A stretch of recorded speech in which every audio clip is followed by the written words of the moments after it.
প্রেমটা যখন ভেঙে যায় না, তখন আমার খুব পবিত্র একটা মন থাকে, আমার ভালোবাসায় কিন্তু কোনো ফারাক থাকে না।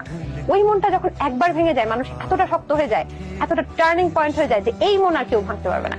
এখন আমি নতুন ভাবে কাউকে ভালোবাসতে পারবো কিনা তাও জানি না। তারপর যখন অনেক অনেক অবহেলা করতো, অনেক কষ্ট দিত, তারপর আমি কুকুরের মতো ওর কাছে থেকেই গেছিলাম দায়িত্ববোধটার জন্য, যে ঠিক আছে তোমার একটা পজিশন হোক, কারণ আমি যদি এখন এই মুহূর্তে তোমাকে ছেড়ে আসি, তোমার হয়তো অনেক বড় ধরনের ক্ষতি হয়ে যেতে পারে, তুমি হয়তো একা সবকিছু সামলাতে পারবে না। ওর বিয়ে হয়ে গেছে, এখন একটা বাচ্চা আছে, ওর একটা সুন্দর লাইফ দেখতে পাচ্ছি, যে ও এখন ওর বাচ্চা নিয়ে, বউ নিয়ে হ্যাপি আছে।